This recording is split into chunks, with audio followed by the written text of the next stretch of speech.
हमारे साथ lieutenant colonel retired Siddharth Varma रक्षा विशेषज्ञ जुड़ चुके हैं। कर्नल साहब, बहुत बहुत स्वागत है आपका।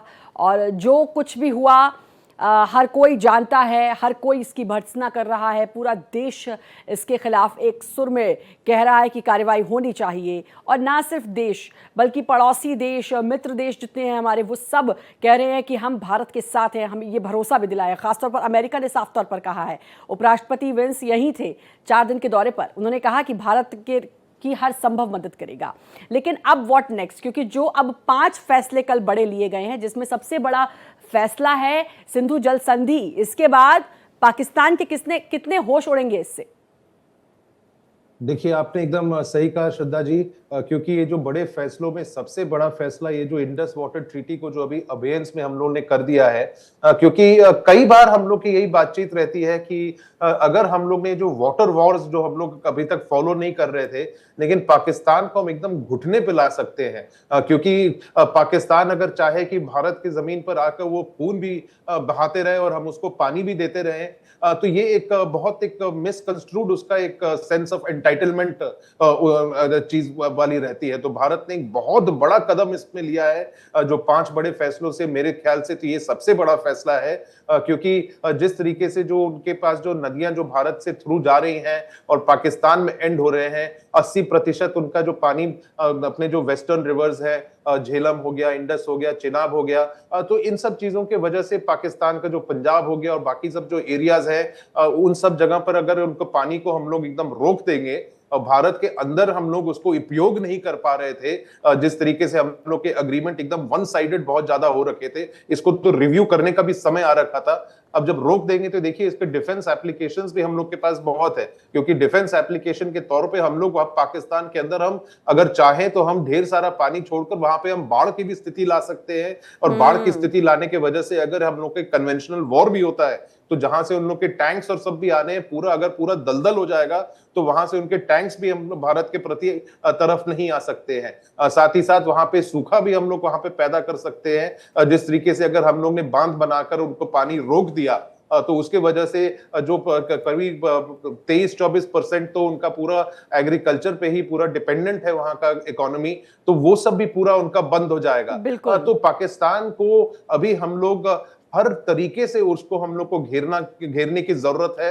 बस एक मिलिट्री सोल्यूशन अपने आप में एक अकेला एक सोल्यूशन नहीं होता है। इकोनॉमिक स्तर पर, पॉलिटिकल तौर पर, कूटनीतिक तौर पर अंतरराष्ट्रीय समुदाय का तो दबाव है ही इसके ऊपर, ताकि पाकिस्तान को पता चले कि जिस तरीके से और जिस राह को वो बार बार पकड़ता जा रहा है कि भारत वो अभी पुराना भारत नहीं है, भारत जो है अभी मजबूत है अंतरराष्ट्रीय समुदाय के पूरे सिचुएशन में, और आतंकवाद के खिलाफ पूरा अंतरराष्ट्रीय समुदाय खड़ा हुआ है। प्रधानमंत्री नरेंद्र मोदी को जाएगा, जो उनकी विदेश यात्राएं होती थी सर, उस पर बहुत सवाल उठते थे शुरुआती दौर में, तो कि वो हवाई यात्रा करते हैं, इतने खर्चे होते हैं, लेकिन वो अब देखने को मिल रही है। आज जिस तरीके से पूरा वर्ल्ड भारत के साथ है और जिस तरीके से हर कोई ये कह रहा है कि हम आपके साथ हैं, हर संभव मदद करेंगे, खासतौर पर सबसे बड़ा जो मजबूत देश है अमेरिका भारत के साथ है। वेंस जब यहाँ पर आए तो उससे पहले वो 4 देशों में और गए थे, वहाँ उनकी बहस भी हुई है वहाँ जाकर। लेकिन भारत एक इकलौता ऐसा देश रहा है जहाँ पर कोई बहस नहीं हुई, बहुत अच्छे से वो प्रधानमंत्री मोदी से मिले, घूमे, उनके बच्चों के साथ पीएम खेले। तो ये एक इतना बड़ा संदेश जाता है। और पाकिस्तान की मैं बार बार कह रही हूँ, क्या बिसात है पूरी दुनिया में, क्या औकात है पूरी दुनिया में। पाकिस्तान एक टुच्चा सा देश बनकर रह गया है। अब यही बात कि अब जब पानी नहीं मिलेगा तो पानी के लिए तरसेगा, और इससे बड़ी सजा कोई और नहीं होगी। एक चीज और कि अब जब पानी की किल्लत होगी, क्योंकि वो तो घर घर होगी, हर पाकिस्तान की आवाम में हर किसी को पर इसका असर पड़ेगा, तो अब वो आवाम जब चिल्लाएगी तो ये देखना होगा कि आवाम कितना सरदर्द बनती है। अब वहाँ के जो तमाम दहशतगर्द बैठे हुए हैं, यानी कि मैं पीएम की भी बात करूं, क्योंकि सबको पता है उनके आतंकी बैठे हैं, लेकिन फिर भी उनको बैठाकर वो लोग खिला रहे हैं। देखिए, पाकिस्तान की आवाम जो है ऑलरेडी अपने पॉलिटिशियंस और अपने सेना से परेशान है, और सेना और आईएसआई जो है कभी वो पॉलिटिकल लीडरशिप को कुछ माने भी नहीं है। इतने बाद एक प्रॉक्सी हमेशा वही रहते हैं। अब प्रेसिडेंट कोई भी हो, प्राइम मिनिस्टर कोई भी हो, चीफ मिनिस्टर कोई भी हो, लेकिन पाकिस्तान को चलाता है पाकिस्तान की सेना, और पाकिस्तान का फॉरेन पॉलिसी पूरा डिसाइड करता है आईएसआई। तो पाकिस्तान के अवाम तो ऑलरेडी इसको भुगत तो रही हैं। देखिए 1947 में दोनों देश, भारत और पाकिस्तान, हम लोग का उम्र एक ही है इंडिपेंडेंस के बाद, लेकिन पाकिस्तान एकदम खाई में गिरा हुआ है, और भारत अगर हम देखें तो एकदम एक उभरता हुआ देश बनकर वर्ल्ड के हम लोग एक $5 ट्रिलियन इकोनॉमी भी बन रहे हैं, जिसके वजह से एक लार्जेस्ट मार्केट बेस हमारा है। अगर भारत को देखा जाता है तो भारत की छवि अंतरराष्ट्रीय समुदाय में रहती है कि भारतीय जो है पढ़ने लिखने वाले लोग हैं, एजुकेटेड लोग हैं, आईटी में हम लोग इतने आगे हम लोग जा रखे हैं। अगर अमेरिका में भी हम लोग देखें तो जितनी बड़ी बड़ी कंपनियां हैं, उनके जो सीईओज और टॉप के जो मैनेजमेंट में उनके भारतीय आपको मिलते हैं, और पाकिस्तानियों का कहीं नामो निशान नहीं है। पाकिस्तान का अगर नाम लिया जाता है तो वही नाम लिया जाता है कि एक टेरर का हब बन रखा है। अगर पाकिस्तान को देखें तो ओसामा बिन लादेन भी वहीं पकड़े गए थे। तो पाकिस्तान की जो एक इंटरनेशनल लेवल पे क्रेडिबिलिटी है वो ऑलरेडी खत्म हो रखा है। किसी भी और दूसरे देश में अगर जाए एक पाकिस्तानी होगा तो एक पाकिस्तानी दूसरे पाकिस्तानी से बात तो करेगा, लेकिन इसको भरोसा भी नहीं करता है। अगर लोग बिजनेस करना चाहते तो इंडियन के साथ बिजनेस करते हैं। तो जब पाकिस्तानी पाकिस्तानी को ही नहीं भरोसा करता है, तो पूरा पाकिस्तान देश जो है एक तौर पर वो अपना पॉलिटिकल लीडरशिप के खिलाफ तो उन लोगों को खड़ा होना ही पड़ेगा, सेना के खिलाफ खड़ा ही होना पड़ेगा। और जिस तरीके से अब भारत ने हम लोग का, जो आपने एकदम सही कहा श्रद्धा जी, जिस तरह से उनके घर घर में जब पानी की किल्लत आएगी तो एक जो जन आक्रोश जो उनके अंदर से पहले से है, अब वो अब उभर कर आकर वहां की आवाम ही उनको सबक सिखाए। ये इससे बड़ी सजा नहीं होगी। आतंकवाद के चक्कर में जो ये पाकिस्तान लिप्त है और आतंकवाद को पनाह दे रहा है, बुरे का अंत कहते हैं ना, बुरा ही होता है। भारत के 48 घंटे के भीतर पाकिस्तान वापसी के अल्टीमेटम के बाद पाकिस्तानी अब वापसी में लग गए हैं। इसी कड़ी में भारत की रहने वाली शमा अपने बच्चों के साथ पाकिस्तान जाने के लिए पाकिस्तान हाई कमीशन पहुंची। वहां पहुंचकर शमा ने बताया कि वो 45 दिनों के लिए भारत आई थी।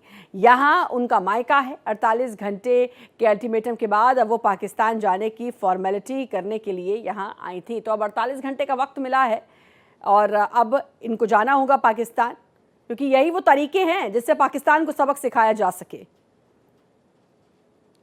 तो अब ये शमा जो कि पाकिस्तान की है, भारत में इनका मायका है, मतलब इनके परिवार वाले भारत में रहते हैं और ये यहाँ आई हुई थी। लेकिन अब जब ये कहा गया है कि 48 घंटे के अंदर भारत छोड़ें, तो अब ये आई हैं पाकिस्तानी एम्बेसी और अब ये पाकिस्तान की ओर रवाना होंगी। और सिर्फ शमा ही नहीं, बहुत सारे ऐसे लोग जो भारत में थे उनको अब वापस भेजा जा रहा है। अपने पाकिस्तान तक ही आए थे, बॉर्डर मैंने अकेले ने क्रॉस किया है बच्चों के साथ, फिर इधर से मेरे पेरेंट्स आ गए थे। तो आप भारत में जब आई थी अटारी बॉर्डर होते हुए? जी। आप क्या कहना चाहेंगे कि जिस तरीके से कायराना हमला हुआ, भारतीयों के ऊपर नियंत्रण पर गोलियां चली गई, इसे लेकर क्या कहना चाहेंगे? अब इसके बारे में पूरी इन्फॉर्मेशन नहीं है मेरे पास। इस पूरी इन्फॉर्मेशन नहीं है मेरे पास। क्या आपको वो जानकारी मिल रही है? बस यही हुआ है कि अटैक हो गया है वहाँ पर और बॉर्डर बंद हो जाएंगे। अब 2 दिन के अंदर का टाइम है, 48 घंटे का वक्त है। अच्छा। बच्चों को, मतलब बच्चे तो पाकिस्तानी है ना, तो हमें जाना पड़ेगा वापस। अच्छा। वैसे कब तक किसी का इरादा था? 45 दिन, 10 ही दिन हुए हैं कल आज मुझे। अचानक से प्लान क्यों किया वापस जाने का? क्योंकि इनकी वीज़ा, मतलब इनको तो ये तो पाकिस्तानी है ना मेरे बच्चे, तो इनको तो वापस जाना है। और हमारे साथ हमारे मेहमान जुड़े हुए हैं, lieutenant colonel retired Siddharth Varma, रक्षा विशेषज्ञ। सर, पाकिस्तान तो पाकिस्तान के जो लोग यहाँ रहते हैं वो भी झूठ बोलते हैं। महिला को मैंने अभी सुना, बोली मुझे कुछ पता नहीं है, बस इतना पता है कि बॉर्डर जो है वो बंद हो जाएंगे, बच्चे पाकिस्तानी है इसलिए मुझे जाना होगा। आप देखिए कितने ज़्यादा ये डिप्लोमेटिक जवाब देते हैं और कैसे इनके मतलब भरा हुआ है कि नहीं, हम इनको कुछ पता ही नहीं होगा। ये कितनी चौंकने वाली बात है। देखिए, पाकिस्तान के अंदर जिस तरीके से एक कैंपेन चलाया जाता है डिसइंफॉर्मेशन का, जो उनके न्यूज चैनल्स होते हैं, जो उनके स्कूल्स होते हैं, जो उनका सिलेबस रहता है, जिस तरीके से उनके हर तरफ जो उन लोगों को एक एडवर्टाइज किया जाता है, तो पाकिस्तान के अंदर एक सस्टेन्ड एक प्रोपेगेंडा चलता रहता है भारत के खिलाफ। भारत के खिलाफ, कश्मीर के अंदर मुस्लिमों के ऊपर अत्याचार, कुछ ना कुछ करके वो लोग पूरे अपने अवाम को लोग ब्रेन वॉश करते रहते हैं। जिस तरीके से देखिए पाकिस्तान का जो बुनियाद भी है नफरत के ऊपर वो पूरा बना हुआ है, और उसको अगर कहीं से निवेश भी चाहिए और कुछ अगर अपने पाकिस्तानियों को, अपने देशवासियों को वो लोग एकजुट करने की भी कोशिश करते हैं, उन लोग के भ्रम में रखकर उनके पूरे लॉजिक को भटकाने की कोशिश करते हैं, तो उन सब चीजों में हर चीज वो भारत भारत भारत करते रहते हैं। तो हर नागरिक के अंदर एक कंडीशन हो जाता है। देखिए अगर इतना वो लोग प्रोपेगेंडा और कंडीशनिंग नहीं करते तो आपको क्या लगता है कि ऐसे आतंकी वहां पे उसके फैक्ट्री में पैदा हो पाते? जिस तरीके से जो आतंकी आते हैं उनका मुझे लगता है सर कि पहला काम ही ब्रेन वॉश करना होता है। सबसे पहला काम साइकोलॉजिकली तोड़ना और ब्रेन वॉश करना। सबसे बड़ी जो उनको वहां पर जो सीख कहते हैं जिसे वो दी जाती है कैंप्स में, सबसे बड़ा काम सर यही होता होगा। यही काम है, और पूरे उनके अवाम पूरा उनको लोग ब्रेन वॉश करके रखे हुए हैं इतना। क्योंकि देखिए 24 घंटे अगर आप कोई भी रेडियो चैनल खोलें, कोई भी टेलीविजन चैनल खोलें, कोई भी आप न्यूज़पेपर पढ़ें और कोई सोशल मीडिया पर भी जाएं, तो हर जगह अगर 24 घंटे आपके दिमाग पर और यही चीजों बार बार दिखाया जा रहा है, और बिल्कुल, और उनको यही कहा जाता है कि भारत तो तुम्हारा दुश्मन ही है। वहां पे जो लोग रहते हैं, और अब तो ये समझ में आ रहा है कि धर्म पूछकर ये भी बताया जाता होगा कि वहां के जो हिंदू हैं, बाकी जो धर्म के लोग हैं वो तुम्हारे दुश्मन हैं। ये अब जो उनको है पट्टी पढ़ाई जाती होगी। बहुत बहुत शुक्रिया आपका सर अपना समय भारत एक्सप्रेस को देने के लिए।